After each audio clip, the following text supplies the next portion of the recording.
Good evening, everyone. Thank you very much for making time to be here with us on this Wednesday edition of Mango Spaces. It's not every day that we get to have a midweek session to discuss some of the issues that are affecting this little corner of East Africa and the way money moves around in our little corner of the country. My name is Ramanyan. I'm a business journalist. I will be your host for the next hour and a bit. We'll be focusing on subsidies today. We'll be discussing something that has been in the public limelight for the better part of a year now. Subsidies on fuel, subsidies on food, subsidies on fertilizer. Are they affordable? Are they sensible? Do they actually make sense? Can we afford them? If not, are there different ways perhaps in which you should be thinking about subsidies? Are they, for example, pure anathema? Or maybe there's a little place for them in how we run this little economy of ours in Kenya. We'll be exploring that in a bit more detail over the next hour or so. We have an excellent panel lined up for you. Today, let me start by introducing Dr. Lucy Maloney. She's a senior lecturer of mathematics and actuarial science at Strathmore University. She's also the head of the mathematical finance unit at Strathmore Institute of Mathematical Sciences. She's currently a volunteer and consultant at the Actuarial Academy of East Africa. With us tonight as well, we have Professor XN Iraqi, academic analyst, regular commentator on the Kenyan economy, management and economic theory. He's an associate professor at the University of Nairobi, Faculty of Business and Management Sciences. To both of you, welcome. Thank you very much for giving us your time over the next hour and a bit. Perhaps I should start by the basics, because for some of our listeners who may not necessarily be economically inclined, I guess we should start with that very question. How do we define what subsidies are? Dr. Modoni, on to you. Crash course in Econ 101. What are subsidies? What different forms do they come in? When we talk about subsidies, the way we are supposed to look at it is sometimes we can have a public body or we can have a government or an institution. The term subsidy doesn't necessarily mean it's a government. It could be even a public body or it could be even a business, for example. What happens in that particular case is that some money is kept aside or put aside. And this is supposed to boost the prices of particular commodities to shield the person who is buying or the consumer. For example, if the cost of production of a particular item is very, very high, and normally what happens in that scenario is that the producer will transfer that particular cost to the consumer. But in the event that this particular product that has been created is very essential to the people or to a group that a particular organization is targeting, then what they do is that they say, okay, let's do this. Let's not transfer the entire cost to the consumer. We can give you this particular amount of money, or we have set aside this particular money for you. So we will pay you, and then now the consumer, therefore, we will pay less than it would have been if we did not have that particular amount set aside. So that is what you can call crash course for introduction to subsidies. Just going back in terms of economic history, at least in Kenya, you have direct subsidies. So we're essentially paying for something like what we're doing fuel now, right? Consumers go to the pumps, they pay 5 shillings, 40 cents per litre of diesel, kerosene, and petrol. That goes into a fund that's then used to pay off oil marketing companies a little later.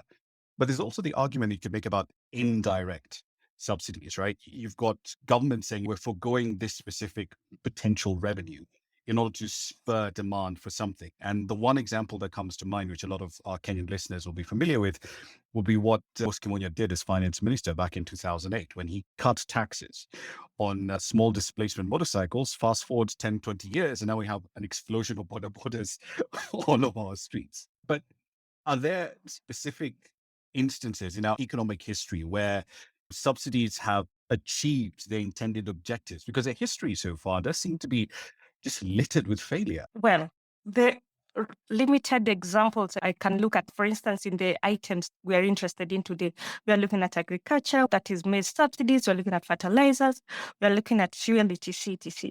When you look at the past of how subsidies have worked, to be honest, I do not think they have been effective. They have not met their mandate. For instance, if you're looking at food subsidies, for example, or fuel subsidies, especially in Africa and Kenya in particular, they have a tendency of edging out small players.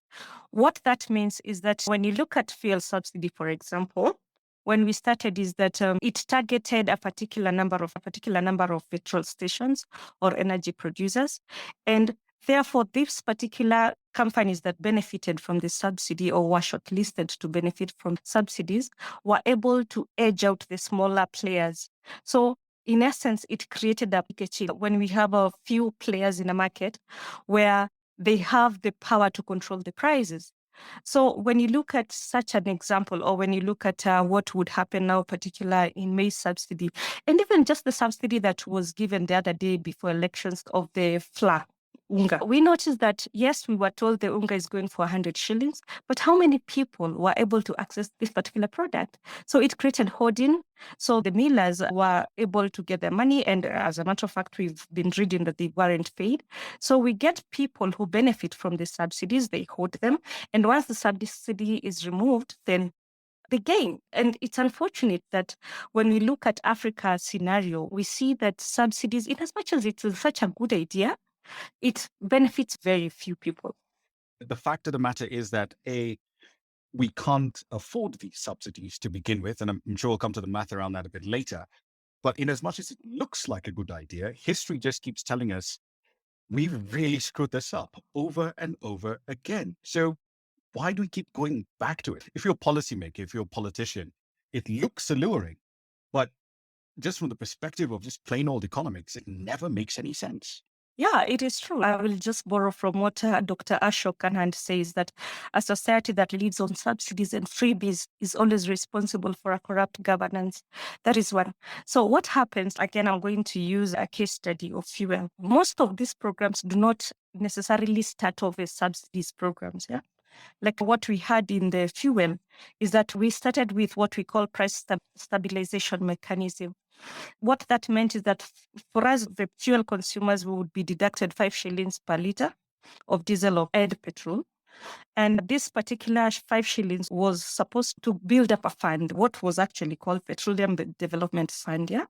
Now, this particular fund was supposed to compensate the consumers in the event where fuel prices started rising beyond the set market. Yeah, like, for instance, if the government was thinking we do not want the prices to go beyond 120. So in the event it went beyond 120 and it went maybe to 130, the consumer would still pay the 120. And the money from the fund would be used to compensate the increase in prices. Now, unfortunately, the prices continued rising faster than the kitty could suffice to pay up the price at the pump. So when it went on and on, the kitty, of course, ran out of funds, and we started seeing the government topping up the funds, and that is how it turned into a subsidy. Sometimes we see scenarios where, yes, we have read economics, and me and you agree that subsidies are a bad idea in the long run, and they're not sustainable, as a matter of fact. But some of these programs start very innocently. And then when we have them mismanaged, like for instance, when it comes to the Petroleum Development Fund, what happened is that some of this money was moved even to fund SGR. And I remember in 2021, when the parliament actually ordered the National Treasury to compensate the fuel consumer for the transfer of around 18 to 20 billion, that particular action was not taken by the Treasury. So you see that something starts off very well, it is well thought out, but at the end of the day, we have mismanagement, we have people coming in, there's corruption. I was trying very much to avoid using the word cartel. And yeah, it ends up being a subsidy. And then it's not only just ends up even being a subsidy that benefits the entire market, it's a particular group of market players that is created. And before we know it, it becomes really messy. Yeah. Indeed, it certainly does. I'd like to remind our listeners from all across the country and, of course, across the continent, if you've got comments, feedback, questions you'd like to put to the panel, please do so under the tweet that we have on Mongo Capital's account. We're keeping an eye on that, and we'll come to your questions and your comments and your feedback in the course of the space. Professor Iraqi, to go back to the question around indirect subsidies, also a proposal in December last year to cut taxes on petroleum as one way of dealing with the rise in fuel prices, to give the consumer a little bit of breathing. And Treasury has been immensely opposed to that idea. Given your experience in looking at Kenyan economic history and the way government tends to work, the way it approaches fiscal policy, would you be able to explain to us what informs this deep resistance by government to say, you know what, let's just cut taxes and let consumers not take on the full brunt of these costs. Let me start by making it clear that, as far as I'm concerned, subsidies are nothing but a political solution to an economic problem. And that's why they really work. So if I go back to your question, you are saying that the government should cut taxes so that the price of fuel goes down. The question should be, if the government forfeits that revenue, where does it get the revenue to close the revenue gap? Remember that we traditionally have a budget deficit, and getting tax money from petroleum and related products is very lucrative because we are addicted to traveling, we are addicted to our cars. So inevitably, the government is assured of getting money from that.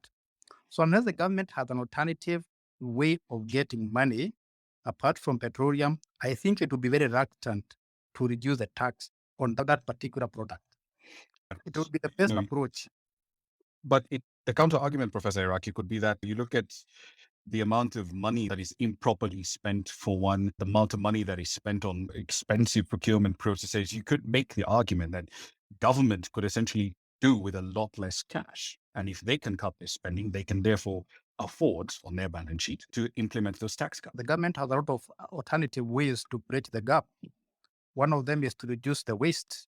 I am yet to drive around the Kenyan roads and find a small car like Vitz that is GK. So there are a lot of ways the government can use waste. I'm sure if you look at some of the areas that are deprecated by the county government, the national government, you can use a lot of waste and use that money in other areas. But remember that the decisions that are made by the government, it takes a long time. You may have to go to parliament, you may have to debate, you may have to vote about it. So it doesn't take that short time to make such decisions. And remember that once you are addicted to a certain source of income, it becomes very easy to run away from it. So I'm not saying that petroleum is the only source of income. There are very many other sources of income, but they are not as easy to implement as getting a tax on petroleum products. And of course, that example, what you're pointing out is an interesting one because that essentially perfectly describes the situation in Nigeria with their addiction to fuel subsidies and the situation in Egypt as well, with their addiction, if you can call it that, to subsidies on bread. I was in Nigeria 2 weeks ago and was surprised by how cheap fuel is. And I wonder how they would get out of that subsidies without causing problems with the politicians and with the voters. If I look at this debate and others, we are all talking about subsidies, but they have been there before. I remember when I was a small boy, my father talking about something called GMR, guaranteed minimum return. So that if you grow wheat, for example, and the price of wheat is 1,000, but the price goes to 800, the government pays you the difference so that you can keep on producing wheat. So we must not always see subsidies as cautioning consumers against high prices, but we can also help farmers and others to get higher prices. It can be Indeed. both ways. Indeed. And it's now that you actually have gone straight into the agriculture question, I'd like to focus on that a little bit. And I should declare, in the interest of transparency to our audience, that from my perspective, I don't think that subsidies generally are a net positive to the Kenyan taxpayer, at least not in the last 20 years of history that we've had. But that being said, regardless, government at this point seems very, very focused on implementing subsidies on fertilizer. What do we need to do? What combination of tax measures do we need to do to ensure that these subsidies work to some extent? Professor Iraqi and then Dr. Modoni can join in. That's an interesting question because I had that question maybe yesterday about subsidizing fertilizers. If any of you as a farmer has tried farming, you'll discover that fertilizer probably contributes for 20% of the cost of a farmer. There are very many other costs. For example, the cost of fuel, and even more critical social issues like land fragmentation, which makes it very hard for you to use machines in farming, harvesting, and so on. And that problem is regulation. There's sometimes over-regulation on certain crops. For example, if you look at cereals, maize, and so on, there's a lot of government in it. If you go to areas like flour farming, we don't have a lot of government. So I think it is wrong to assume that once the price of fertilizers goes down, production will go up. It is more than that. In fact, one of the suggestions that people have been giving is, instead of giving people subsidized fertilizers, give them cash rebates, give farmers some money, and then they decide whether they want to put that money into fertilizer, into making silage for their cattle, into facing the crops, into leasing more land, because as far as economics is concerned, choice is very important. And maybe I can add with a very good example. If you're going for the wedding of a couple, it's not good to take a bed to them or a crop or a sufuria to them. The best thing is you give them money, they decide where to put that money. And the same should apply to farmers, whatever they are growing. Thank you. Indeed, the element of choice is absolutely important. Dr. Bodoni, please weigh in. Oh, so thank you very much.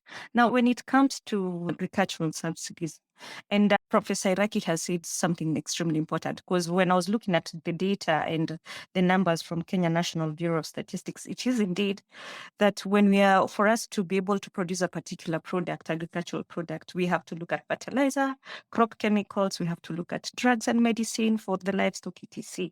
So we see that, as a matter of fact, at the risk of repeating what Professor has mentioned, it is actually around 20 to 25%. If we took Professor Iraki's example, even if you took a bed to the couple, if they do not have financial compatibility, they lack social compatibility, there are all these other things at play that makes us a marriage successful, then what exactly will that bed do? So for us, what I think we need to look at is simply to look at the entire value chain in production of agricultural produce. Because for me, the thing is, when we're looking at fertilizer, it really doesn't make sense. Now, the other thing is, when you look at what right now is Kenya, last week we saw some money signed off, around 3.5 billion shillings by the president for the fertilizers. Now, at the same time, the meteorological department has told us that in the next 3 rainy seasons, we are going to get less rainfall than we anticipate.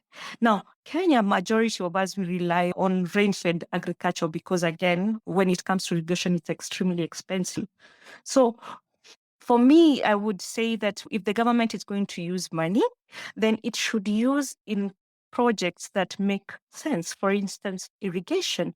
And because when we're looking at food security, for example, we are looking at rainfall, like that is our climate. We are looking at many other things that would affect food production. So instead of giving people fertilizers, for example, why don't you ensure that they have enough water to irrigate their land? And what is really shocking or a bit upsetting is that when you look at the arable land in Kenya, we have around 19% that is arable right now, that can be used right now to grow food. But unfortunately, around 65% of that land belongs to the elite and the people, the settlers. So we have, again, very few land. Now, again, when you look at the statistics from Kenya National Bureau of Statistics of the land that we can irrigate in Kenya, we have around 800,000 hectares that can be irrigated. And this particular mass of land, we have only been able to irrigate 150,000. So the thing is, if I was in the government or if I was to advise on policy, I would literally just get into the irrigation space. If we have around 800,000 land that we can be able to irrigate, and we've only been able to irrigate 150, so we remain with 650,000. Now, let me tell you, the numbers are going to shock you. If you're looking at food security, when you're saying, yes, this is the definition of subsidy, the second question should be, why do we create subsidy programs? What is the purpose for subsidy programs? What exactly are we trying to address? And so the moment you start looking at agricultural subsidy, like now example, fertilizer and so forth, then we have to start thinking, the reason why a government would get into that particular space, it's because they're afraid or they're worried that the people do not have food security.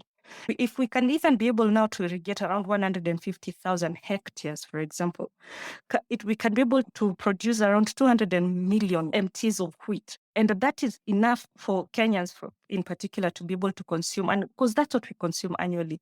Another 50,000 hectares will be able to give us enough or adequate rice for ourselves and so forth. So the moment when you're looking at just putting 250,000 hectares on irrigation, will one be able to meet our wheat, rice, and maize consumption? Second, it is also going to create employment because, for instance, when you're looking at data on employment statistics for Kenyans, you find that 1 hectare on average employs around 5 people. So if we have around 250,000 under irrigation, we will be able to create employment for around 1.25 million people. As a government, they should be looking forward. They should be forward-looking. And to be honest, for me, I don't think a fertilizer subsidy makes any sense at all at this point. Thank you. All right. Let me just put a counter argument to you, because this specific line of argument came up yesterday, barely 24 hours ago, on David Ndee's timeline. And one of the arguments, the counters that he put forward was that, look, the long grain maize harvest this year is down by around 40%. I'll find the numbers for the FuseNet grain harvest forecast in a bit. And his argument was, how then do we massively scale irrigation in a couple of months? Because the time issue, I believe, is part of the problem here. If you think about, even to use a historical example, the one that you used for the Moya irrigation scheme, I learned about that as a student in primary school. That was in the mid-90s. I drive past there every now and then, and it's still broadly the same size as it was 10, 15, 20 years ago. The idea on paper sounds amazing, but we have an implementation problem. So how do we crack that? Dr. Modani, and then Professor Iraqi, if you want to weigh. That's a very interesting question, because I believe when someone is asking a question, that means that they have an answer to the counter. Now, if you ask me, how are we going to have a mass irrigation, for example? How are we able to do it en masse in the next few months to ensure that we have enough harvest? Now, the question I would ask Professor David Ndei is then, how does giving farmer fertilizers ensure that we get enough in the next few months? One, because when you look at it, I'm not even now looking at the irrigation programs that have been set in the past. I'm saying that in the space of forward looking, we need to come up with solutions that make sense. For example, let's say we have farmer A and we have farmer B. Farmer A is given only fertilizer, and he's told, yes, here it is, ensure that we are able to have enough food for people in Nairobi. Farmer B is given a method where he's able to get water. Now, this farmer, he can be able to go and get organic manure from his other farmer neighbors, like manure, cow dung. He'll be able to find a way. He can use mulching. In the rural setup, he can improvise on how to ensure that the soil is a bit richer, but he cannot improvise on getting water. He simply cannot improvise getting water. I would rather, if that 3.5 billion that was signed off for fertilizer, suppose that 3.5 billion was just set up to ensure that we have irrigation, even if it is in maybe Trans Nzoia, we have maize, and it does not have to be nationwide. Right now, we can't even scale it nationally because the cost of it is actually around 350 billion to ensure that we have 250,000 hectares under irrigation. So the thing is, we twende pole pole, a step at a time. What I'm saying is that it is easier to improvise on getting alternatives to fertilizer than it is to get alternatives to water. Professor Iraqi, do you want to weigh in on that question around scaling up irrigation? There's certainly a strong argument to be made for doing it, but how do we go about it? Yeah, it's now becoming interesting, because if we have to use irrigation to scale up the production of maize and other crops, we need a lot of water. We need to build dams. We need to put up the pipes. And that will not happen tonight, because, it takes a lot of time to build a dam and all those systems that are used for irrigation. And let's also accept that Kenya has been generally a water deficient country. And that is why subsidies are very tempting to a politician, because you get an instant solution. So I think we need to start separating the long-term solutions and the short-term solutions. That's why I'm keeping on insisting that subsidies are not the best solution to the rising prices of food or rising prices of petrol. I would insist they are a political solution to an economic problem. Let me explain a bit. Let me start with food. Why do we think that the only way to solve the problem of maize, for example, maize flour, is to give people fertilizer? Why can't we come up with an even simpler solution? Why don't we tell Kenyans to eat alternative food? Who said you must eat ugali? Why don't we eat gouache or doma or even rice? So there are simple solutions beyond just giving people subsidies that can solve our food problems. Look at a problem like rising price of petroleum. The government has no control over that because it can't stop the war in Ukraine between Russia and her neighbors. But we can, for example, give more people a chance to import petrol so that there's competition. And if there's competition, the price will go down. Now, some of you might argue that all those people will be sourcing petrol from the same place. But what will happen? It is that people will become innovative, so that you start now becoming innovative around the supply chain. You reduce your transport cost. You reduce your storage cost. and your petroleum or your petrol products become cheaper. So one of the ways to solve the problem is let's bring competition in food production, in food transport. Let's get competition in oil production, oil distribution, and all that. Because subsidies have never solved any problem. We have tried to use them, but they are not work, and they're not going to work even now. You also, what happened? Just before we went to the polls, the government gave some maize subsidies. And two things happened. On maize flour subsidies, two things happened. One, everybody went buying that maize flour because it was cheap, but there was a shortage. And as soon as we went to the polls, it had disappeared. We don't have subsidized maize anymore. In fact, the government stopped it. I don't understand why we are spending so much time talking about a system regulating prices that has not worked. Why don't we just let the market do its work? After all, who has ever beaten the market? That's a big question, isn't it? Alternative, we're just trying to drive people, for example, in the petroleum space, try and drive people towards EVs, for example. If we could implement tax measures that would make electric transportation cost competitive or perhaps even cheaper than petroleum powered or diesel powered vehicles, it will probably make a lot more sense in the long run, not to mention all the other benefits that will come in from better air quality, less pressure on our exchange rate because we're not importing as much diesel or petrol as before. I have also something I'd like maybe, because this one affects the subsidies program, especially in the agricultural space. We hear that rather Professor Day yesterday said, or rather earlier this week, as you mentioned, that we cannot do large-scale production of irrigation schemes, etc., given the short term we have. But then the question is, haven't we done this before, like trying to set up programs or started structures that are supposed to address these issues we're facing? Now, for example, very recent, like when I'm talking about recent, I'm talking about 2016, 2017. The National Agriculture and Rural Inclusive Growth Project was established or launched, which was sponsored by the World Bank. And this particular one, the whole thing, the objective really was to increase agricultural productivity, then increase profitability, the things that we're supposed to be addressed, that if they worked, then we will not really need subsidies or any other assistance.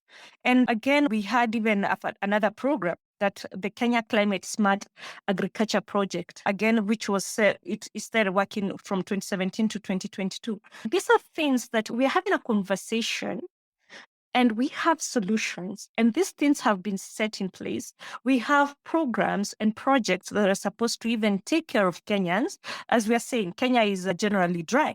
But now we have Kenya Climate Smart Agricultural Project that was launched and even was supported by different players, and one of them being World Bank. So the thing is, we are saying we have this problem and we come up with project, we come up with a task force, we pay them a lot of money. 5 years down the line, where are the answers? Where are the solutions? Yeah. And the unfortunate bit is that some people in today's government, for example, would want to say, oh, no, that was in the previous regime. But some of those players were still in the previous regime. So I think it's a high time, even as we question the efficiency of subsidies and other things that we're supposed to do to protect Kenyans, we're supposed to ask for accountability for the projects that were put in place so that would make us not have this kind of conversation today of subsidies. Absolutely. I agree with you, Dr. Modoni. I'd like to acknowledge the presence in the room of Esther Koimet. She's the Principal Secretary of the State Department of Broadcasting and Telecommunications. Thank you very much for your time this evening. I'd like to move the conversation just a bit onto the money side of the conversation, because looking at past examples of what we've done in terms of trying to subsidize production, NCPB is one state-owned entity really that comes to mind. Now, as of 2021, this is an entity that had accumulated enormous debts from government. This is directly from the CEO's report. Accumulation of huge debts by the government amounting to 16 billion shillings is adversely affecting operations of the board. Couple that with weak working capital, that meant that NCPB had to heavily rely on expensive commercial bank borrowings despite the inherent risk of interest. At the close of the year, NCPB had bank obligations of nearly 6 billion shillings, and it owed another 1.1 billion to farmers. And Professor Iraqi, we just don't have the fiscal room to continue with these subsidies, do we? That is the problem. We don't even have money to pay for those subsidies. If you look at any time we read the budget of this country, there's always a budget deficit, which clearly means that we don't have enough money to run our programs, to run some of the programs we want to run. So subsidies would be another trade. And let's also not forget that when people get subsidies, either for petrol or for maize flour or whatever it is, it's not free money. Somebody pays for it. And that's my biggest concern with subsidies, that if I'm going to be given subsidies or you are given subsidies, somebody pays for that. And suppose I'm guaranteed of subsidies, I might not work hard as a farmer. I might not work hard as a petroleum dealer because I'm sure of subsidies. So in the long run, we find that those people who are very efficient are penalized at the expense of those who are inefficient. And that's why I'm always been against subsidies as an economist. So what I'm demanding is that we should make our economic life simple. For example, all of you, if you live in Nairobi, you know what happens when it rains. We might not have had rain for the last 3 months, but the day it rains, miraculously hawkers take their umbrellas to the streets. I don't know where they get them from. Now, if you remember a few days ago, even before President Ruto was sworn in, hawkers were selling his portrait on the streets. I don't know whether they knew that's the one that was coming or not. So those guys are very responsive to the market and able to satisfy the market. So why can't we do the same, whether it is about petroleum, whether it is about food? Why can't we do that? For example, when you talk about fertilizer, why are we not talking about alternative to fertilizer? When I was growing up, my father never used any fertilizer. We made composite at home. We used it for planting crops, and I can guarantee you that crops were better than what we have today. So why are we not talking about moving to composite material? Why must we use fertilizer? Why can't we use alternatives? Why can't we rotate the crops? And when you talk about electric cars, why are we not talking about very simple solutions about cars? When I went to Hamburg in Germany, guess what? I was more worried about bicycles than cars. In Germany, of all places, why can't we make our roads so flexible that we can use our bicycles or walk to work? We don't need to use cars. So let's not just think about complicated solutions. We can use very simple solutions, and we are going to solve a lot of our problems that we're talking about. And clearly, you have seen that subsidies are not working. Why don't we use what has always worked? Let the market do its work. Indeed, let the market do its work. We're approaching 8:40 p.m. You're listening to Mwango Spaces in the middle of the week. We're covering the question of subsidies and the Kenyan economy. We're listening to your feedback. We're watching your feed coming through to the Mwango Capital account. So keep that feedback and the questions coming into us. Coming back to you, Dr. Modoni, in the interim, because government seems like they're really focused on this idea of let's put money into fertilizer subsidies and try and pump up output by as much as we can.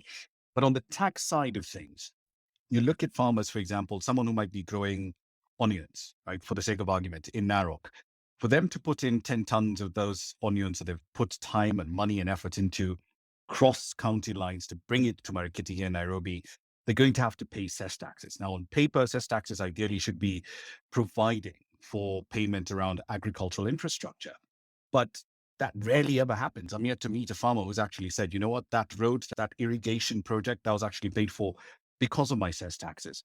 What are the tax measures, complementary tax measures that are needed to ensure that this subsidy blitz that we're doing here, 3.5 billion shillings being spent on it, doesn't get wasted because the tax burden on these produce is just so high, it negates whatever benefits the farmer might have? That's a very good question. But for me, I would actually not approach it from a taxation point of view. One of the things I really like about economics, in as much as I'm not one, is that there are a lot of ways you can solve issues, and it also accommodates people from other areas. One of my favorite saying by John Adams is that there are two ways to enslave an independent nation. One is by the sword, and the other one is by debt.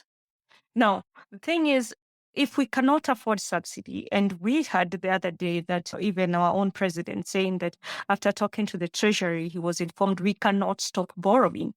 And when we go to borrow, we are given measures. You're told you have to increase your tax base. That means either you increase the number of people who are going to pay taxes, or you increase taxes on existing products, or you maybe even increase something simple like VAT, which actually affects everyone else, even the very poorest people. Therefore, I try as much as possible not to look at taxation as a solution to the issues facing the farmers. You gave a very good example of someone in the rural parts of Kenya, and they have a lot of onions which they have to transfer to Nairobi. And as Professor Iraki was talking, I kept thinking, what are the alternative ways of handling things? And this is something that has been crossing my mind over and over again. And why don't we have aggregation centers for agricultural produce? Now, for example, hear me out. We have tea, where we have KTDA in all counties, everywhere, pick it. Farmers, all the farmer needs is to go to the nearest tea factory or tea collection center. They drop off their tea, it is weighed, they are given a receipt, and they can use their savings records or the receipts. It's like a warehousing system to access financing.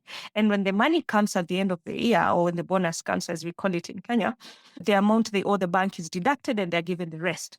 So this means that this particular system has also been able to make the farmers be able to access financing, and they're able to educate their children, they're able to get a better living life or living standard. Now, the thing is, if each and every county was to sit down and assess its strengths, economic strengths, or whatever it is they can produce, because sometimes in Kenya we have glut seasons where you are seeing cows in Nyandarua being given cabbages to eat, and at the same time someone in Turkana is dying of hunger. But at the same time, we cannot say that Turkana is devoid of anything. We can't say that they don't have anything they can sell to Nyandarua County, for example. So if we would have those particular conversations, like we have the farmers taking their agricultural produce to the county, or we could have aggregation centers set up, one, and then now the counties would have to invest in infrastructure to preserve this particular food, to transport it, to distribute to other counties. So this will also protect the farmer from the middleman. It will be able to give them competitive prices because they will be sold to counties that need them more, instead of giving the particular product to the cow to eat, yet they could eat something cheaper, and so forth and so forth. So that way, we'll be able to say we are protecting the farmer, we are able to improve the prices, and at the same time, we are able to distribute food from one county to another. And even a county itself could have negotiating power. And they'll be able to protect the people, create employment. And we will have even some places where, like now they have tomatoes, they can have value addition processing places where they not only have tomatoes, they can create tomato paste, they can create tomato sauces, and so forth and so forth. So that way you can see that we move from relying on our economy has what we call organic growth, where our income is organic. We are not taxing more and more and more to a cow that no longer has milk. We are actually creating ways for people to make income and make a living. Those are my thoughts around the same. Thank you. All right. Right. Thank you very much for your input, Dr. Modoni. I'd like to acknowledge the fact that we now also have added 2 speakers to our panel. Ken Opalo is a fascinating political scientist, does some really interesting work over at Georgetown University. Dixon Magesha is joining us all the way from Dubai, I believe. You're on the Space After Hours Terry and Tibet yesterday. You're joining us once again. I'm sure your input will come in very, very handy with respect to the physical space problems that we have in just a moment. But I'd like to put one question to both of you, Dr. Modoni and Professor Iraki, before I bring in our new speakers. We're essentially going into the Continental Free Trade Area, the AFCFTA. And one of the questions we're getting on the Mango Spaces account is, how then do we set up a situation where we, as Kenyan farmers, as Kenyan tea farmers, Kenyan coffee farmers, Kenyan maize farmers, can compete in a market where other economies might be subsidizing their farmers, either at a production level or through other means? Your thoughts on that, Professor Iraki? You'd get me first. Not that I'm complaining, but I think that's a very good question, because traditionally, if you go to a lot of countries, they subsidize their farmers so that they can make them competitive as compared with the farmers elsewhere. So if we are going to compete with other countries in Africa and elsewhere, I don't see anything wrong with subsidizing farmers, but you use that as a medical issue. Like the way you take medicine, when you get cured, you don't keep on taking medicine. You don't become an addict, or you don't keep on hanging on opioids. So we can use subsidies, but we use it in the best way possible. But as we talk about subsidies today, we have a big problem of managing subsidies. Who gets the subsidies? How much? And when? Because sometimes when you talk of subsidies in a country that doesn't have very well developed systems, whoever gets subsidies sometimes is the person who robs most, not the person who gets it most. So I think if you have to compete, and I'm sure a lot of countries have done that, they always subsidize their farmers. One, because it is a national security issue, it's a pride issue, hungry country is an agri country, but we can use subsidies at the beginning, then slowly win ourselves out of it. But let's also forget that the alternative to subsidies giving people money. I don't know why we're not talking about tax, and people have been talking about it over and over again. Because sometimes if you reduce the tax rate, you actually collect more taxes in the long run. You make money from volume instead of unit tax. And up to this day, I don't think anybody can tell us which is the best tax rate in this country. So as we think about subsidies, let's think about alternatives. Now, this issue of expanding the tax base or the tax base is very good, because the more tax most of us can pay, or the more Kenyans who can pay taxes, the more you share the burden. But Kenyans will even voluntarily pay the burden or pay the taxes if they see what is being done with their taxes. That's why transparency from the government part of it is very important. Remember what happened during Kibaki era. Tax revenues went up because people could see what the tax is being done. Finally, let me finish by saying that when we talk about farmers in this country, there's one area we are forgetting. Let's even not go to fertilizer. Let's not even go to the cost of our animal feed and so on. Who are the farmers in this country? Farming is one of the areas that we have let anybody who cannot do anything else do it. I'm here to walk around the street of Nairobi or anywhere and see a person giving me a business card that says he's a farmer. So one way to improve productivity, whether it is for maize or for anything, is to make sure that we attract brains to farming. I want to see a student top KCPE or KCSE. And when we call him and ask him, what do you want to be in life? He tells us, I want to be a farmer, not a neurosurgeon, not an engineer, not a lawyer.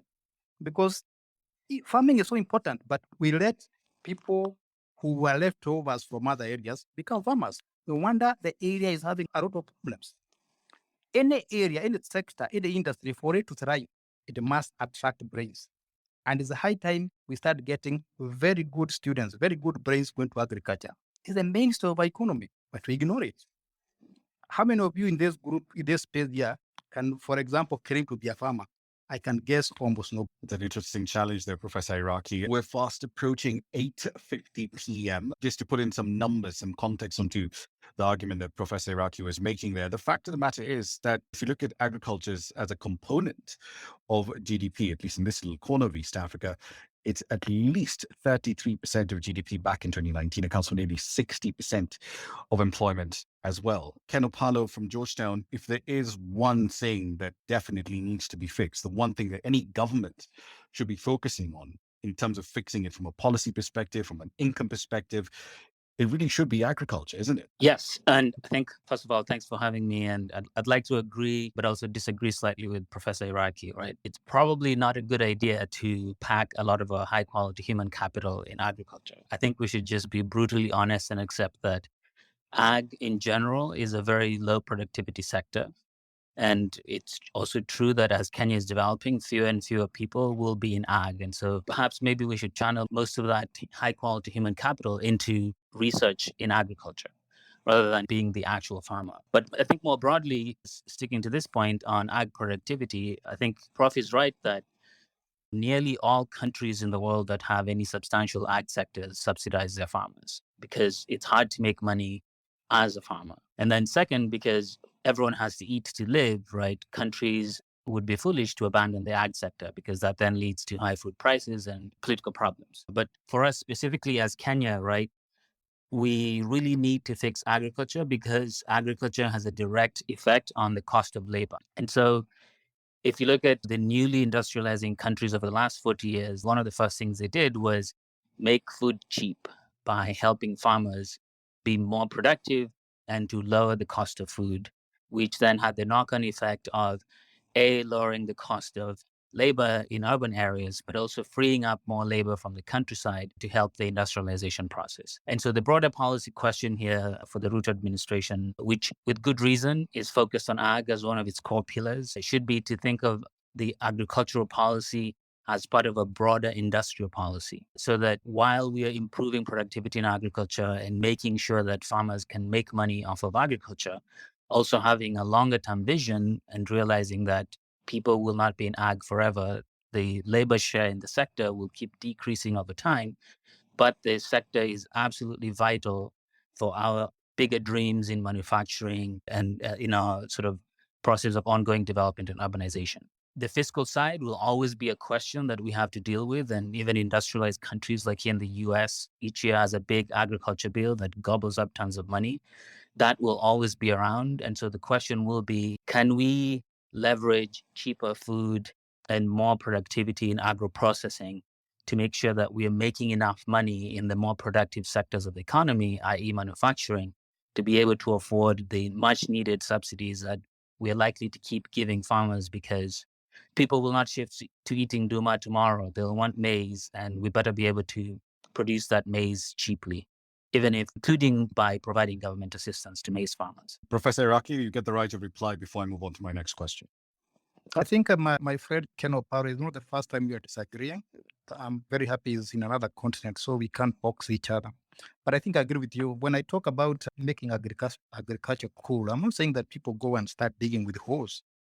I'm simply take people who can do some genetic engineering, some very serious research in agriculture, from making machines that are easy to use on small scale farming, on making sure that we have pest resistant crops or drought resistant crops.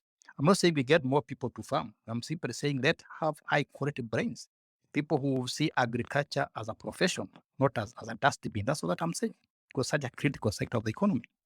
I agree with your sentiments, but I'm hoping that after this we can meet one of these days and talk more about it. Thank you. Well, when that meeting happens, I will be glad to buy both of you dinner or breakfast or lunch. When you're both in Nairobi, let me know. I'll gladly host that one. Let's get back to the money question, though. Dixon Magecha, I'm just looking at the ratio of gross expenditure at government level versus ordinary revenue that comes in, and that coverage ratio, the percentage of our expenditure we can cover with our tax revenue, has been in gradual decline. For the fiscal year that ended last June 2021, it was just about 50%. When we talk about expanding the tax base, it's something that keeps coming up over and over again. It's become almost cliche at this point, but can it really be done? Hi, Rama. Thanks for having me. Plus Mwango, I'd like to acknowledge Mr. Professor Iraqi, who was my favorite lecturer in our Govt campus way back in 99 when I joined university. Glad to see that Don't disclose my age. Glad to see that it's still pushing on. I'm also disclosing mine. Yeah. Anyway, so on the question of taxation, and I know this is not a popular sentiment, I think we've hammered this fact that Kenyans are overtaxed over and over again. But really, I think if you're looking at the ratios of the tax to GDP, right now, just sliding around 15%. We used to be at 25% during the era at around 2013, 2014. So ideally, on a purely looking at the GDP number, you would say we are underperforming on that level because we are doing 40% of what we used to. And I do appreciate that part of that is obviously because of where the growth has come from over the last 5-6 years, which has been on public sector spending, which has built infrastructure, which when you measure the output of that is quite significant. But really, I think is not very tax accretive, once you sort of drill it down. If you think about the SGR, you build the rail line, you displace the sort of the value chain that was on the road, the jobs that were on the road, the fuel levies and consumption taxes that were coming through that chain. And at the same time, you have a huge increase in the GDP denominator. So that's been pulling down the sort of tax to GDP number that we've been pushing. But you can see there's push both from IMF and World Bank to try and push that number higher, because ideally they want us to go back 25%, which would mean from the 2 trillion level we are right now, we're talking about 3.2, 3.3 trillion to have the same sort of tax output that we had back then. As we go to the next administration, which has less fiscal space to conduct the sum of public expenditure that the last one did, ideally, if we move back to private sector participation in the economy, then I would say we would see that number sort of rising. But the challenge right now is that because we have such a huge tax burden, can you really lower taxes at a point when you're looking at default? Because where we are right now, and I'll talk about, say, the fuel subsidies. Like Professor Iraqi said, the best thing would have been just to cut taxes of it, because the reason why the subsidy was so haphazardly done, the reason why, as Lucy said, it went to particular guys is because the tax component was kept intact, but the subsidy was supposed to be paid later. So only those people who had the muscle and working capital to actually go and sort of buy the fuel and sell it and wait to be paid by the government were able to remain in business. Everyone else had to sort of say, listen, I only have one or two working capital, this for fuel for my station. Once I bring one truck, I sell it, that's it. I'm out of the equation until the government pays me. I don't know how many months later. That's how the oligopoly nature of that came around. And in a sense, then that subsidy by itself became chaotic because then people were not willing to load because they didn't know what they'll get paid until government had to come in and sort of talk behind the scene for people to keep loading. And they obviously took money from other critical areas to pay them, which again we've seen Basically the manifesting. exact same thing that happened Yes. with maize Yes, subsidies in the past in 2017. It's basically a rehash of that. Yes. So the reason why they did that obviously is because they don't want to drop the tax revenue. Yeah, because if you drop that tax revenue, then you're gonna have issues because you have to service debt. So whereas it's ideal that we are saying let's lower tax revenue, the taxes will increase. The issue is right now because we borrowed 1 trillion last year and 1 trillion the year before. We need to find a way to bring that number down because that's the accretive nature. If you borrow 1 trillion and you're borrowing it at say 12 or 13%, which is the local cost of debt, then you're adding 130 billion. So even if you add revenues by 130 billion, you're standing still. And at the same time, you still have an increase in the foreign currency portion of that debt, which is by increasing as the currency depreciates.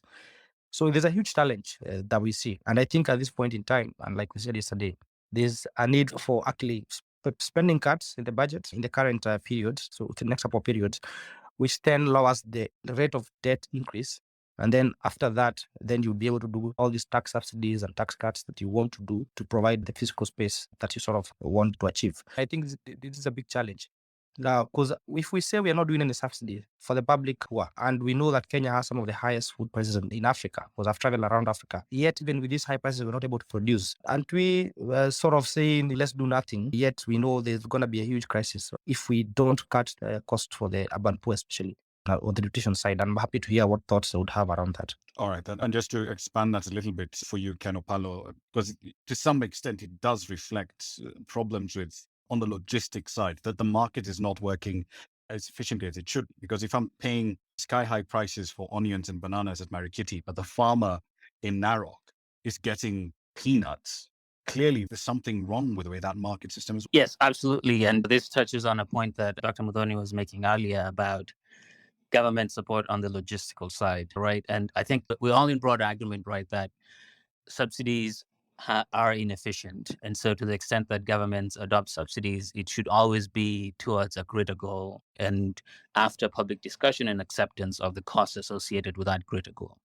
And so, yes, social protection, especially on the food side for urban, but also large parts of Kenya, 2/3 of Kenya often requires food aid, is absolutely necessary, and we can't ignore it in the name of prudential economics. But at the same time, I think the government would be better served to see ag as a means to an end, and the end being putting money in commercial farmers' pockets, not just the big farmers, but also the middle and small commercial farmers. Sort of commercialize the farming sector and encourage the farm to market logistical operations to work well, and then increase productivity to reduce the cost of the food that gets to the urban areas. Now, if it does that, then there will be revenue generation, and the intervention may result in a world where the improved productivity pays for some of the subsidies that will be needed to make this happen. But then the knock-on effect should always be that once we fix ag, we're thinking now, okay, light manufacturing, lower cost of labor in the urban areas, so that's where we'll focus on revenue generation to pay for the cheaper food that we're getting to the urban workers. Now, and quickly on fuel and other types of subsidies, right? I would be persuaded to pay for subsidies in agriculture.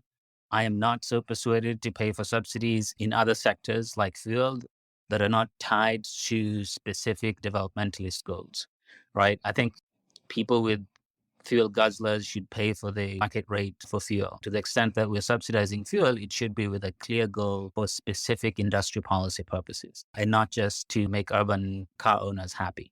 Indeed. And I mean, the fact of the matter is that for a lot of us, we can afford to essentially be paying 200 shillings, maybe 250 a litre for our cars. It won't be pleasant, but we can certainly absorb that hit in a way that other parts of the economy certainly cannot. I just want to make a simple question here. We keep talking about spending on agricultural subsidies. Fair enough. But the existing institutions that we have at the moment are clearly unfit for purpose. You look at NCPB, for example, saddled with debt, unable to properly administer subsidies on fertilizer or for maize. You think about the sugar sector. It's been running on taxpayer support. for the last 20 something years. Every single year, government officials go down to Commerce and say, look, we need another year or two to protect our sugar sector, therefore locking in the market into more expensive sugar. If we were to tear down that entire edifice of all these state-owned SOE that we have and rebuild it again from scratch, what structures do we need in place to make sure that these subsidy programs actually work? Dr. Modoni, do you want to take on that first? Okay, thank you. Now, what I would look at, I would actually start looking at it this way. Did they used to work at some time in the past? What happened that they stopped working? It comes from the whole thing. We share 99% of the genes with the monkeys, and therefore it is the 1% that makes human beings very different from the monkeys. Now, the thing is, what was working before? So first of all, we had what we call strategic food reserves.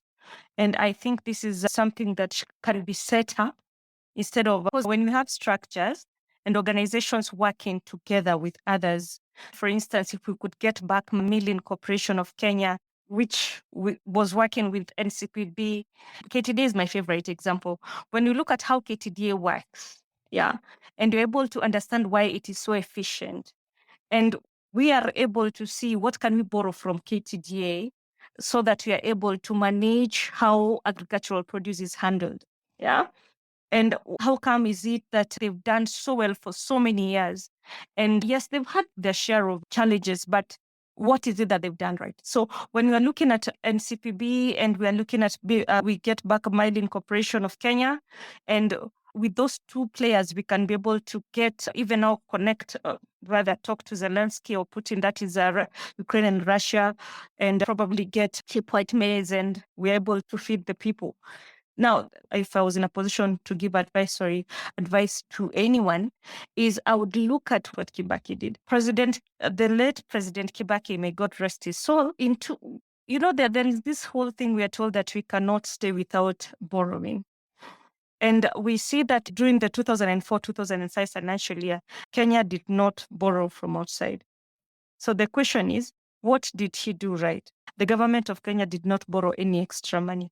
So that shows us that it is possible to finance the government affairs without borrowing. And the thing, when you're talking about 2004-2005, this guy came into power December 2002. So he started working in 2003. So the question is, again, what did he do right? Because when we are looking at what he got in 2002, what he inherited, and at the end of the day, what he left us with, he had so much to do. So what has happened in the last 10 years? And what can we borrow from Kibaki, the monkey, 99%, and us, we are another monkey. And then we just put in an extra 1% to become human. It all boils down to governance, right? And the spine to do the right thing and make decisions that will be unpopular if you're a politician. Because essentially what you're saying is, if I'm cutting spending, that's limited opportunities for my members of parliament or my supporters to essentially raid tax coffers. And ultimately the argument is, do we have politicians who have the spine to do that, to make that sort of hard call? No, but when we are looking at the book, It's Our Time to Eat by Mikel Arong, it was written during Kibaki's era, meaning that even he was surrounded by swines. So the thing is, probably now the people who he put in charge of key institutions were now the people that were driving conversations. For instance, when we look at what happened in 2013, for example, we used to have what we used to call a National Social Economic Council. National Social Economic Council was disbanded almost less than 2 years after Kibaki left governance. So you see that some of these, the National Social Economic Council, even when he launched the MTPs, that is the medium-term plans and so forth, you can see that this council had a lot of say in the direction of the country. So if I ask, for example, what happened to Vision 2030 blueprint, no one can see so much. We actually abandoned it and we got on another bandwagon of the Big Four. And again, we all know what happened to the Big Four and DTC. democracy. The other thing that Kibaki did right, in as much as academics we are sometimes not appreciated, we saw that KIPRA, they give advisory to the Central Bank of Kenya, but KIPRA was very, very active. They were able to inform fiscal policies and so forth. And that's why you can see someone like Professor Iraki would be very his name reaches our house before we even meet him, because, and not just him, when you look at even other economists who are able to come together and come up with economic policies that were helping the country, then we have these people who are spearheading the country. We were in good hands. If I was the president today, the first thing is I'd actually look at who are spearheading this particular government, because Kenyans are still Kenyans. Kenyans are still Kenyans. Ken Opalo, please join in quickly, and then I'll Yeah. find the next Yeah, question. so I couldn't agree more with Dr. Mudhoni, and she's preempting my column this Saturday in the Standard. On this point, right? Like the question that you asked about, how can we make that switch from a world where we see our NCPBs as feeding troughs versus as engines of growth? I think at a fundamental level, it's an ideational question and leadership, because there's money to be made with a more productive agricultural sector. Everyone benefits, including the elites in power. And with the right leadership and a president and people around him who have the vision to want to elevate the game that we are playing in all the sectors of our economy, we can get there. And then we can leverage the brains that we have, right? Prof. Iraki and many people like him are often waiting in the wings, right, to help the government in any way they can. And this is the story of development all over the world in countries that have been able to develop faster than we have. They have managed to make ideas work well with their politics in shaping how their institutions run. And new administrations always present new opportunities for taking a different path, and hopefully this cycle will take a different path. Well, fingers crossed. Let's see how this plays out. Dixon, Dr. Modoni, this next question is for you. I've been looking at the domestic borrowing stats for our last fiscal year, 21-22, roughly 877 or so billion shillings being borrowed in the domestic market. But we're looking at the sort of cash flow problems that the government is facing at the moment, and all these pressing demands for spending on subsidies and so on and so forth, just to keep the machinery of government running. In that sort of environment, how likely is it that domestic bondholders might be asked to take a haircut, especially as we approach 2023, 2024, because there's this big wave of bond redemptions that we need to sort out in that fiscal year? So if you're in this space and you are a fund manager for a pension fund, insurance company, or you're on the treasury desk in a bank, what are the odds of you being asked to take a haircut? I think that is a very highly unlikely scenario. I think if you look at governments that have attempted to restructure local debt, it's usually because interest rates have become unsustainable to the tune of, say, 40-50%. And as such, the rate of increase of the debt is doubling every 1 or 2 years, and it's impossible for that to get paid without keeping on printing excessively to cater for that. I don't think we have an issue on the local currency debt per se. I think most of our issues right now, I would say the risk will be on the foreign currency side. And simply because of the current account deficit and the fact that for that particular portion of the debt, we do need to raise FX to pay it. On the local currency side, it's a matter of government making hard decisions on austerity. I think usually what you'll do is that you'll try and raise debt. And if you don't want to pay a particular level, then you don't pay it. And then you'd have unfunded budget items. And you go back to your budget and see what else can I cut. And if you went back and cut, even if it's temporarily you cut development budget by, say, out of the budget, which would be like 280 billion, all of a sudden, instead of needing to borrow 580 billion, now you need to borrow 300 billion for this year. Now, 300 billion is a small sum for our markets, and anyone who was looking for duration then would run to buy that because they understand that after that, yields will come lower. So ultimately, I think the depth of our market is such that because it's locally owned, 96% of all all bonds are owned by Kenyan. And part of the rest actually owned by some of our East African neighbors. The portion of our debt that's owned by offshore is quite small. And we don't really need offshore to service our domestic debt.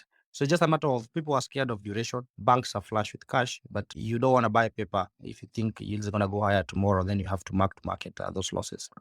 So what you'll be doing by cutting the budget is giving the confidence that once I issue this, I will not be issuing anymore. And as such, then the market will scramble to buy that and push yields back lower. Ultimately, that will come with consequences, obviously, because you're going toward austerity. You'd have to cut spending. But I think that would fix it. Thinking about, say, the Ghana scenario, and I think the Ghana scenario is what has brought all these issues. Just clarify for the sake of our viewers, give us a snapshot of what's happening in Ghana, because that's a big part of the story. Okay, so Ghana was under distressed debt condition as Kenya about a year ago. Their currency was about 6 to the dollar, but the difference is that their offshore holding of their debt was about a quarter of the total debt. And they were issuing their debt at around 19%, which means that as the offshore coupons came up, there's quite a need for guys to roll over. Also, their debt to GDP level was about 80%, slightly higher than ours. And they also had a bigger portion of foreign currency debt. So the maturities are coming up for Eurobond rollovers, coupon interest, plus the demand that came from domestic coupon remittances by people who own the local debt were putting a lot of pressure on the currency side. And the market started depreciating. So the currency depreciated from around 6, and now it's gone all the way to 10, about 10.4 in some offshore markets today. So we're looking at close to 60-70% depreciation. That then means that not only is the size of the debt increasing exponentially because of the foreign currency bit, but also because of the fears surrounding that, the interest rate that they're paying has moved from a 19 to now market is trading around their bond at around 33-34%. So if you're going to roll over debt at 34%, it means that every 2 years that debt will double in size. And at that point in time, there's fears that you'll not be able to do that unless you keep printing. And that's when you'd hear a proposal like this. I'm not sure they'll go down this route. And again, because of two things. Number one, when you restructure that debt, you have to see who are the holders of that debt. Number one will be your pensioners, your country pensioners. You'll be having your banks. And if you write down the bank's portion that they own, then they have to write that against capital. So if you decapitalize all your banks, first of all, they can't lend. Then you do a hit on your pension industry, basically the valuing and making a huge tax on a small portion of the society, whereas all the rest are let to go scot-free, because that will be a tax. I think becomes untenable, because then immediately you just have to raise more debt and more bonds to capitalize the same banks to be able to continue lending. I think this was a murmur that came out, and I'm not sure it's something that even the IMF would push forward. And case example is Zambia, which is in default. Despite the huge need for restructure, the local portion of that debt has not been touched. And Zambia also has about 33% offshore holding of their debt, and the debt is at 25%. But despite those high yields, they've not seen it fit to touch the local currency debt, because it's held by mums and pops, it's held by banks, it's held by pensioners, and it's very destructive to the economy to do that. If you did that, then you don't have a financial system. You have no financial system, then you have a less likely chance of coming out of the crisis in the first place. Thanks. Fair enough. Just to follow up on that particular question, anyone on the panel can take on this question. Looking at rates or short-term paper, 91-day T-bills, for example, the auction, the prices I'm seeing at auction for coupon rates now is around 8, almost 9%. But if you go all the way back to 2005, in the early parts of that year, T-bill rates fell below 5%. I do recall seeing auctions taking place with T-bill rates at around 2.6%, 2.9%. As part of this effort to try and reduce the amount of money that's going out just on debt service, might we see the central bank coming in at auctions and saying, look, we're not going to take money at 12% or 9% or 8%. How realistic a possibility is that? If I could speak from the market perspective, I think central bank acts as an agent for Treasury. And really, I think Treasury is the one who would have to pay. And they pay that based on the need. And the need would be what expenditure is supposed to be covered. Yeah. So, for example, if you budgeted these sums and you have very urgent needs, how long can you hold out before you have to pay? Yeah. And it's not that the market doesn't want to give you the money. It's just that the market is concerned that after they give you the money, yields could go higher and they'll make losses. So the market is always trying to get a sweet spot of the top of the market or where the market is stable. I would say what would happen is that then you'd either choose to reject the auction. And the more you reject the auctions, obviously, the less the time you have to meet that fiscal borrowing. For example, if you reject auctions for 6 months, then you only have 6 months to borrow the whole amount that you had to borrow. If you had to borrow 600 billion, you were supposed to borrow 50 billion a month. Now you have to borrow 100 billion a month. That then even will add the fears even further. So what you'd have to do then is to go back and cut the budget, just reduce that amount that you need to borrow, which then calms down the markets. And then you can sort of pan and tide that over. And if after you finish borrowing that, there's still space and room for markets to take more debt, then you can go back and issue another supplementary budget to cover whatever that was not covered. But ideally, you could say you don't want to, it's not that people don't want to invest, because if they don't invest, then they're earning 4%. So there's a cost to not investing. So you'll be asking, what is this fear they have? That they're willing to earn 4% instead of 12 or 9. There's just fear of that duration. No one wants to buy paper that they think will be underwater in the next auction, which will be driven by your own need to borrow. So how do you calm that fear? By making sure that market is comfortable, that the amount you want to raise can be raised in the markets without you unduly impacting the yield curve. Indeed, it always comes back down to that question of fiscal discipline, doesn't it? Kenopalo, please come in. Yes, absolutely. And in addition to the sort of domestic dynamics that we've just heard about, right, the global economy is facing serious headwinds, right? And as the US fights inflation, the Federal Reserve Bank is throwing lots of economies under the bus in the process, with increased value of the dollar, costs of imports going up for everyone. And that will create even more macro challenges for economies like ours, which is why it's going to be absolutely crucial to have the right people at Treasury. And as we've just had, right, to build confidence in the market that the folks at Treasury know what they're doing and that they can be trusted to keep the macro economy stable. Because otherwise, lots and lots of smaller economies like ours will struggle in the coming 1-2 years, given the global trends that we're seeing right now. Indeed. And just in the course of this space, the Fed has actually just raised its policy rate 75 basis points. It's moved it forward to that 3.25% range, which is pretty unprecedented, especially over the last 20 years. There's an interesting question that has come up on the spaces. This one's from Eugene Gomez. I'm going to enhance it a little bit. He's pointing out that every year taxes go up, and that in turn discourages investment. I guess to add a little bit to that question, ultimately, the question here has to be, what point do we say, at least even if we're not cutting taxes, let's keep it stable for the next 5 years and work with what we have at the moment? Might that actually have a positive stimulative effect, Professor Iraqi? That's what I've been saying all the time, that if you cut the tax rates, you might actually collect more taxes, and by extension, you stimulate the economy. But because of the appetite for the money that the government usually have, they find it very hard to cut the taxes. But it would be the most prudent thing to do. If you look at some of the big policies that were made by Margaret Thatcher or Ronald Reagan, or currently the Prime Minister of UK, they're all talking about cutting the tax rates. And that is going to stimulate the economy, bring more investors, and so on. So I don't know why the government is so reluctant to make such a simple decision, which has been tested and has been found to work. Maybe it's because they don't have an alternative source of revenues. We have talked about reducing the waste and probably focusing on other areas that have not been taxed in the past. I've talked without annoying anybody about the digital economy, a very big source of taxes. And I say again, if we share the burden of taxes, the rates will go down and everybody will be happy. And maybe at the same time, I would like to make one or two comments about my previous speakers. The TBO rate from 9% was one time 5%, now 9%. The question of supply and demand. The government has a very high appetite for money. So what is the best way to attract people to come and buy the TBOs? Raise the interest rates. It's not rocket science. Debt, this issue that was read by Dixon about the Ghanaian case, about debt, I think debt is not a big issue in this country. We can still borrow more money as long as we make the economy grow. The debt ratio is simply debt over GDP. If we make the economy grow faster, then we can absorb more debt. No country in the world has ever developed or grown without debts. Even ourselves, we have debts. The question is whether we are putting debt into the right use to increase or to improve the productive capacity of the economy. So that's a bit very realistic. And I'm waiting to see how the new government is going to deal with the debt, because they were against the previous government borrowing. But the squeeze they are in, they might also have to borrow a bit. Finally, let me comment about the two previous speakers. And you are the one who asked that question about what should we do with the current institutions that are having problems? Like, did you say National Cereal Produce Board? I think you said that. Yes, all of these agricultural SOEs, you've got the sugar companies, all of them. We need to restructure them. I have a very good example. How comes nobody is talking about a very obscure institution called AFC? It has offices all over the country, but it has been very quiet. When I look at the history of this country, I discover that previously AFC was called Agricultural and Land Bank, or Land Bank and Agricultural Bank during the colonial era. And you can see it was very focused on agriculture. Do we have any bank today or any financial institution that is focused on agriculture, despite it being very important? So those reforms are very important. I have always insisted that agriculture needs to be more innovative. For example, I was surprised to find the other day that the flower farms are exporting flowers to Europe using the ship or by ocean or by sea.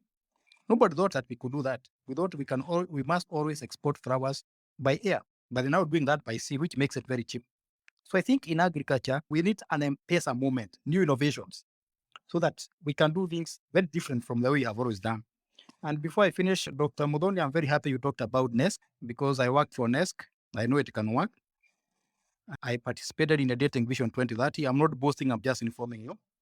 Dr. Wahome Gakuru, God bless his soul. This simple institution can make a difference to this country, but we must be willing to make bold decisions. Some people might be hurt, some people might not be happy about it, but a country progresses when people make decisions that they are convinced of, that they are convinced they can work. And it's not good to make policies, to make statements, have a discussion like the one we're having today, if nobody is going to implement that. Somebody must implement that, no matter how painful it is. Professor Iraqi, if you may draw on your experience working for NESC, especially for some of our younger listeners in this space, that sense of focus that it brought to what we'd see with tax policy, with spending plans that will then go into Parliament. Walk us through what transformations NESC wrought in terms of implementing tax policy and spending policy in this country, especially in that pivotal 5 or 7 year window between 2002 and 2007.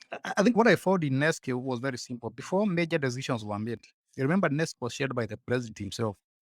And I remember one time going for a meeting where the meeting was chaired by the former Prime Minister, Raila Odinga. So every major decision that was made by the government was tested. People came and discussed it. Remember, most of the PSs and most of the government cabinet ministers were members of NESC. So any big decision that was made by the government was thoroughly discussed and people looked at the pros and cons so that the best decisions were made. Decisions were not made based on people's whims, based on how you woke up in the morning. And maybe that's what we need to rediscover. Remember that making decisions for a country is very difficult. There are so many factors to consider, both internal and external. There are so many interests to consider. And everybody will become the president, who becomes a cabinet secretary, realizes that. There are no formulas or algorithms for making decisions in the public sector. That's why you need a lot of discussion. You need a lot of people who can see the bigger picture instead of seeing the smaller picture. So during Kibaki era, that was very common. People were discussing, people were being asked hard questions. And they came up with very good solutions. We need to rediscover that. Remember that if you let politicians make decisions for you, they usually make decisions based on self-interest. But as Mudhoni said, if you make academicians and other more neutral people make decisions for the country, most likely they will make better decisions. And I think that's what happened during Kibaki era. And we hope that with a new regime, the same is going to happen. I think even Dr. Ruto was probably part of NESC around that time. He can discover that era. No, it works out. Ken Opal. Rama, just to add on to what Prof has said, right? Because the obverse of having Kenyan academics and people who know Kenya well make the decisions is that politicians will run around making messes. And then when the fire breaks out, they call in the firefighters, often foreign experts, right? Who then come with lots of solutions that may not be politically feasible. And so you end up with lots of half measures imposed by outside. Like you're talking about Big Four. Yes. You have half measures imposed by outsiders that are not properly implemented because they're not sensitive to our politics and a general understanding of how things work in Kenya. We don't have a way out. If we fail to set up our own processes of making policy, we'll make policy as a firefighting measure as opposed to a process of deliberate planning, implementation, learning as we move forward. Indeed. Dr. Mudhoni, I want to come back. Can I say something before Mudhoni comes in, please? Yeah, absolutely. Go for it. I'm not defending the former President Uhuru Kenyatta, but if you are conversant with Vision 2030, you discover that the Big Four was just a derivative of Vision 2030. But that has not been made plain to most Kenyans. Dr. Mudhoni, if I may just get back to you on something you mentioned a little earlier, a warehouse receipting system. I know there was a bill that took years to work its way through the parliamentary system, but it finally did become an act for Parliament in 2019. And it could, on paper, fix a lot of the issues that you're talking about, right? Providing verifiable collateral that farmers can then use to essentially get a bit of credit flowing into that system. And agriculture is still, even now, a mostly ignored part of the economy. What do we need to do in the medium term to make sure that the warehouse receipt system works and delivers returns to farmers? Well, thank you for that question. One, as I've said over and over again, we do not need to reinvent the wheel. What I have actually written something about that, because what we were planning to do, or rather what I was planning to do I was working with Professor Joseph Kimura I am still working with him and a group of my students. And what we thought is that if we could have that system, we test it in one county. So we were thinking of Murang'a County because, again, of its proximity to different strategic counties, its proximity to Nairobi, and so forth. So if it works, then we roll out to other counties. Now, but before I get to the nitty-gritties of what we will need, I would just like to reiterate what my colleagues have said, where we need to have neutral people. For example, we had the Kenya revenue sharing formula in 2014, 2015. And I remember in 2015, it was presented to the National Assembly where it was rejected. And at that time, I was pursuing my PhD. And when I looked at it as a mathematician now, not as an economist, I looked at it and I was able to reconstruct the indices. And I went to see Professor Kimura, who I had never met before in my life. And I explained to him, these are the issues with the formula. And I have done the maths behind it. And if we could use this kind of model and we reallocate to the counties, then this particular passe will be handled. And with that, him and now Jojo Oko, at that time the CEO of CRE, Commission for Revenue Allocation, they were able to listen to me, and finally we worked together and the formula passed. So sometimes as Kenyans, now this is me reaching out to everyone listening into this particular program, is that we are all responsible for what happens to our country. If you see something is not working and you feel like you have a solution for the same, please reach out and talk about it. Even if it's just an email, you never know where that email is going to land.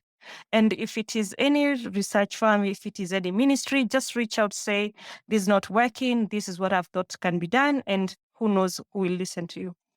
And it is now on that same breath now when I was talking to Professor Kimura later when we were discussing about the problem with food security.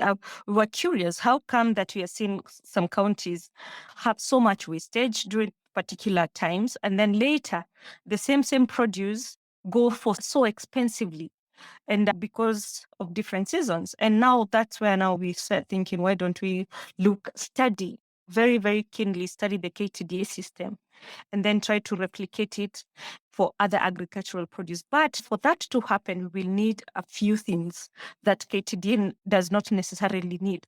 One of them, we will need cold rooms, for example, for preservation of the food, like the tomatoes, the perishables. So we will need cold rooms. Of course, we'll need a human resource.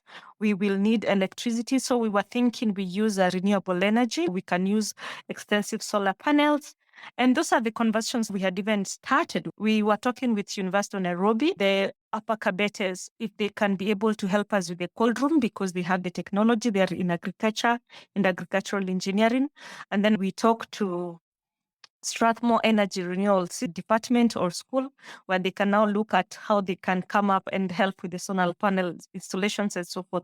We will need transportation because the food, whatever is being produced in Murang'a County, has to be distributed to other counties.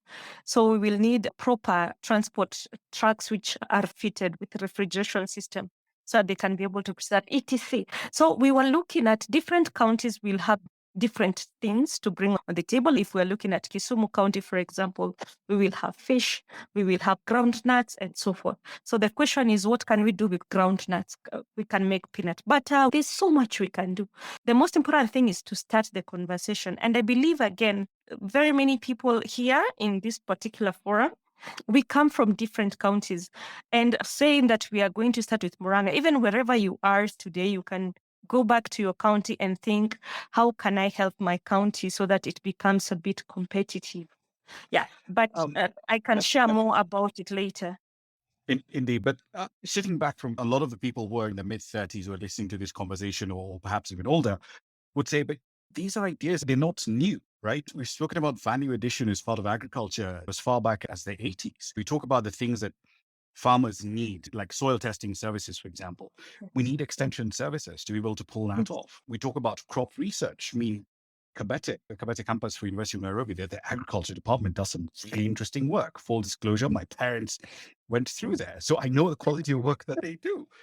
And the thing that always irks me about this, what usually happens in our case, is that you've got fantastic ideas in faculty, fantastic ideas in research, but they rarely ever translate into market solutions. Where's the disconnect?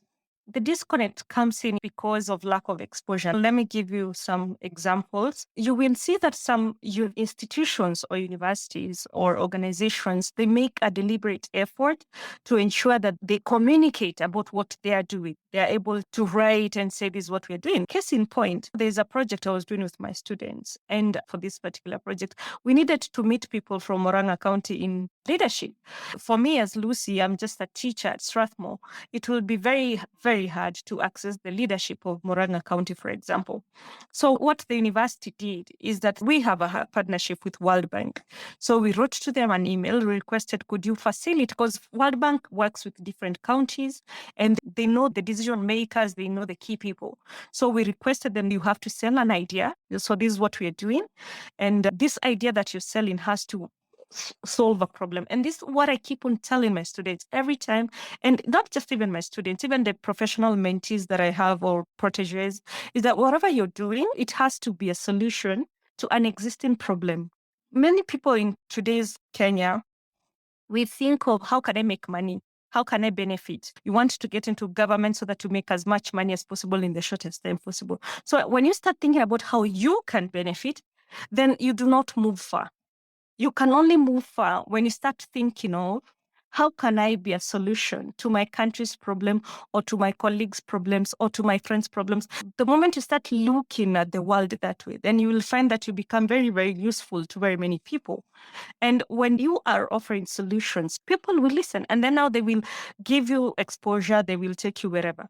And again, now, if we have university students in this particular forum, I encourage them very, very highly that if they have guest lectures, for example, people are coming outside from university to talk to them about anything, please attend those sessions. After that, stay in for networking, because these are the same people you're going to meet tomorrow that are going to open different doors for you. Am I allowed to say something? Yeah. Go for it. I like the way Modoni has put it, because one of the things that has worried me as an academic is the way people don't trust our ideas, but you're more willing to trust ideas from elsewhere. When somebody writes a thesis in this country, you look at the references. Even if it's about witchcraft, all the references must be from abroad, must be from elsewhere. Yet we are the people who understand the problems in this country better than anybody else, because we grew up here. We see these problems every day. But I think we also to blame to some extent, because occasionally we don't listen. Most of us in academia don't listen. We think that we have all the solutions. But it's actually the people on the ground who have very good solutions. And I'll give you a good example. About 2013, I went to Sudan, Khartoum, and I got a taxi from the airport, and I then a taxi back to the airport. And I had a conversation with the taxi driver. And a few years later, Sudan exploded. And I could recall the conversation we had with that taxi driver. He had more insight about the political system in that country than any professor I talked to. So one way for us to be listened by other people is to also listen to them, because a lot of us don't listen to them. Now, very quickly, the question asked by the moderator about why do we keep on recycling solutions, or why do we forget what has happened in the past? When I was in primary school many years ago, my father was a member of Kenya Farmers Association, KFA. And if you wanted fertilizer, if you wanted animal feeds, if you wanted my school fees, he just needed to go to KFA and show and demonstrate that he had delivered some pyrethrum, he had delivered some milk, he had delivered some sheep wool. And that was usually done to the cooperative society. So all these problems you're talking about today, like warehouse receipts, have been tested. I don't know why in this country we have solutions, we throw them away, then we start crying back. In fact, I can approximate that 95% of all the problems in this country have a solution that has been either tested here or tested elsewhere and has worked. The problem we should be asking is, why don't we have the will to implement the solutions that we think about? And whether it is the old government or the new government, that is the area we should focus on. Can we implement new ideas? Instead of talking about them, let's implement them. And I think at the end of this presentation, at the end of this discussion in this space, what I'm looking for is, can we pick those ideas from intellectuals, from ordinary people on the streets, package them in such a way that they can be implemented? And as Modoni said, when people see a solution, they are going to follow you. They are going to implement it. But it must be communicated in a language they can understand. For example, why can't we have spaces next time in Swahili or in one of the local languages? Is it impossible? It can certainly happen. We're fast approaching 9:50, so we've got another 10 minutes or so on the space, and I want to move the conversation towards our closing thoughts, as it were. Ken, I'm going to give you 2 minutes to give your input, and then I'll move on to the closing remarks. Yeah, I think the question of linking academic work to practical solutions is key. And in addition to what Prof. and Dr. Mudhoni have said, right, one of the challenges we face as academics is that often we're very wedded to first best solutions, right? And at times we're not willing to see the problem for what it is and let the context dictate the types of solutions we can recommend for implementation. And often that requires understanding politicians and the incentives and their fallibilities, and then crafting solutions that work for them, right? So that if you're crafting a policy for the ag sector in Kenya, we should realize that we're not going to have a squeaky clean system, but we can have a working system because historically we've had NCPB and other such SOEs do a good job of extension services, helping with the financing and helping farmers do well. And so our challenge should be, as we're thinking about policy research and also interfacing with government officials, to be open to meeting them where they are, as opposed to always insisting on first best solutions.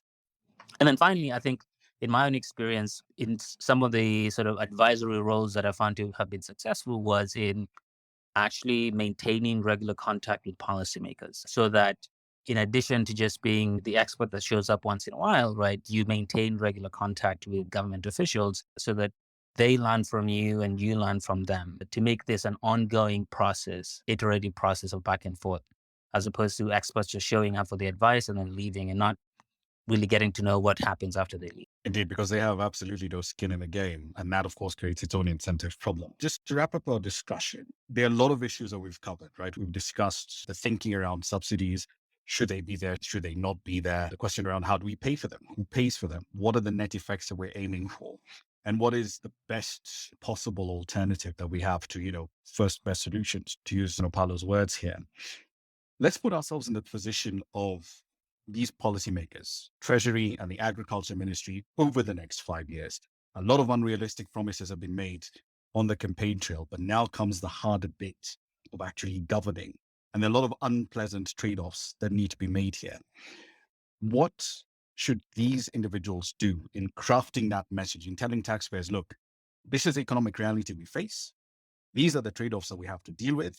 And this is why we have chosen this course of action. You all have 60 seconds. Ken Opalo, I'm starting with you. I think first would be to just level with voters, tell them the truth about the state of play, right? And then second, do play smart politics, so that if we say that we're going to stop subsidies in one domain, say fuel, right, we also aggressively pursue reducing food prices so that overall, right, the inflationary pressure is not as stark as it would be if everything was cut at once. And then make sure that our short-term solutions to the current crisis are not ones that will lock in and make future reforms harder. And that's something that will require a lot more thinking than most administrations appreciate, making sure that the stopgap solutions that we implement to go through this crisis will not be ones that will lock in and become inefficient sort of baggage further down the road. And I don't envy the folks who will be running Treasury or agriculture, but I hope that they'll be open to external ideas and criticism and learning as they move along. Indeed, and hopefully that translates into them not running around with big fat Toyota Prados and running traffic and taxpayers off the road. Dixon Magecha, your 60 seconds piece of advice. How do you communicate this idea? I think it's just to let markets work. What do I mean by that? Like it's been alluded throughout this space, subsidies do affect the smooth functioning of markets. And I would say you could do subsidies, yes and good. However, how you do them is quite important. So for me, I think the best subsidy would be one that's given straight to the final consumer. So if you're giving a food subsidy, you should give food vouchers to the poorest of society as opposed to giving retailers who opaquely distribute that. Fuel, the same. You give the poor because even if there's a secondary effect of inflation coming from the fuel going higher, the most impacted will be the poorest. So you give them directly and let everyone else sort of function within the market. Thinking about the bigger picture, agriculture itself, the fertilizer, again, you give e-vouchers to farmers based on the land they own and then go back and measure the productivity. Use that data to make a better subsidy program. as opposed to just giving, again, a blanket subsidy to retailers, which distort markets and makes it harder for other people to compete when they're trying to sell their own fertilizer, and ultimately has worse costs. If you think about the structure that has been spoken about in the last 10 minutes or so, I would say you need to boost the derivative market. The issue we have of price volatility and the fact that you lack storage, you lack visibility. One moment the price is up by 1,000%, next time you're throwing away produce. All these points to lack of a market. If you had a functional market in the exchange where people can sell and buy futures, that would work. However, the risks surrounding that have not been able to be measured and dispersed by the private sector. So what the government should do is then subsidize particular private sector guys to sort of run a program, and if they make losses, make good for those losses, to just kickstart that. And you realize that a lot of the technologies in the world today would never exist if they were left to the market. For example, the EV vehicles right now, they've been around for 100 years. It's only when the tax credits were given that companies like Tesla were able to actually come out and make cars. Otherwise, it was never going to happen. So we have to realize that the government needs to step in some areas to sort of reduce the private sector risk. And again, because we have a trust deficit with the public institutions, the reason why NCPB will never work is because you take your maize there. There's a chance that through graft, something would happen to it. So we have to involve the private sector because that's where the trust is, and that's where the market economics actually do work. Because sometimes you do this in the public sector, and the efficiency of that model becomes a cost against to the exchequer and can never be sustainable. So you want the free markets to work that profitably. And because we already have high food prices, it's just a matter of meeting producers with the market efficiently for that to work. And I would say subsidies then would target making that efficiency happen. All right, then. Let the markets work. Dr. Modoni, your 60-second messaging pitch for dear friends in Treasury and the Ministry of Agriculture. Thank you. First is Kenyan problems can only be solved by Kenyans who know them and understand them intimately. And in the event that we need assistance, like maybe technical assistance because of infrastructural inability, then that's when we should reach out to people outside our country. That is one.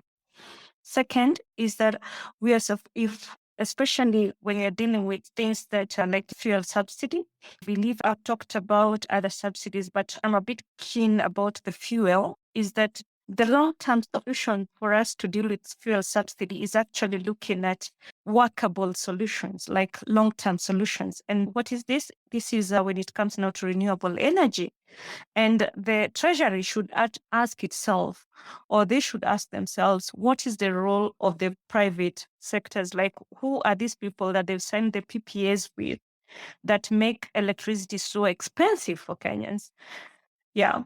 Even when we are paying our own electricity, we will pay for generation of that same electricity.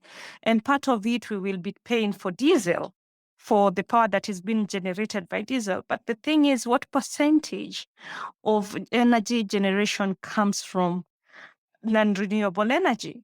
And the thing is, if electricity has become so expensive because, for instance, with the renewable energy projects like now the Turkana windmills and so forth, if they're so expensive, then how have they considered insurance, for example? If we are to come up with models, it will be the models that we use in agricultural insurance, where it is informed by the changes in weather patterns or climate changes and so forth. So when the weather is not favorable, then it triggers a smart contract and so forth. So some of these things, and I would want to say that we have the solutions. It's just that sometimes, as you mentioned somehow in a question, who do you go to? And sometimes you go to someone, they say, oh, that's a good idea, and no one ever looks at it. But if we could have a group of individuals who have the interest of our country at heart, and they can look at all these suggestions that are being forwarded, then they can see what works and what doesn't work, and then they engage Kenyans to solve their own problems. Thank you. Indeed. It's always a question of aligning incentives and aligning interests, isn't it? Kenya's a lovely country, plenty of talent, but getting things to work, that's a pretty Herculean task. Professor, you're getting the last word on this one. Thank you very much. I'm happy that we are discussing this economic issue, because one of the best things that has happened in this country, in my opinion, in the last maybe 50 years, is that in the run-up to 2022 polls, the main issue was economics. For the first time, we didn't look at the race, we didn't look at the tribe, we looked at the economic issues. And I think that's a very clear indicator that this country is coming of age. So even when we get a new president, a new regime, I hope we should always make economy at the forefront, not politics. So what should I tell the new policymakers? One of them is that they must rely on the market to work. That is why Kenya is almost overproducing power, and you can see the cost of power is up. If we let the market work, the cost of power would be much lower. So the markets have worked, they can work, and we should allow them to work. And all of you can remember what happened in 1990 when the economy was liberalized, when the politics was liberalized. That's why we enjoy so much freedom, so much democracy. And that's why we have a lot of choices when you go to the market. So let the markets work. For the policy makers, they must be realistic. They must not rely on illusions. And that is why when we got the results of who is going to win and who is not going to win, let me not be more political. But whoever was more realistic is the one who won the presidency. And they must be bold. They must make decisions that are bold. They must not be covered by noise makers and so on, because there's many of them. And they must demonstrate. If they have to communicate to the voters, the citizens, then they must demonstrate the benefits that are going to come out of their decisions, both in the long term and the short term. And they must use language that people understand. And very important, they must remember that as politicians, as policymakers, we voted them not to enjoy themselves, but to solve the national problems. That one should be the starting point. They must take responsibility for the problems that they found in office and for the problems that are going to crop up. After all, it is through solving problems that heroes are made. Indeed. I don't think I can find better words on which to wrap up this particular space. Politicians certainly need to get down to work and solve all the problems that we have in this little corner of East Africa. I'd like to extend a very big thank you to all our speakers today. Kanapala from Georgetown University, Dixon Magacha joining us all over from Dubai, Dr. Lucy Modoni, Asante Sana for your time from Strathmore University, and Professor Exen Iraqi from the University of Nairobi. And for our audience, Asante Sana for tuning in, listening to us, and giving us your feedback and your opinions and questions on our Twitter timelines. Asante Sana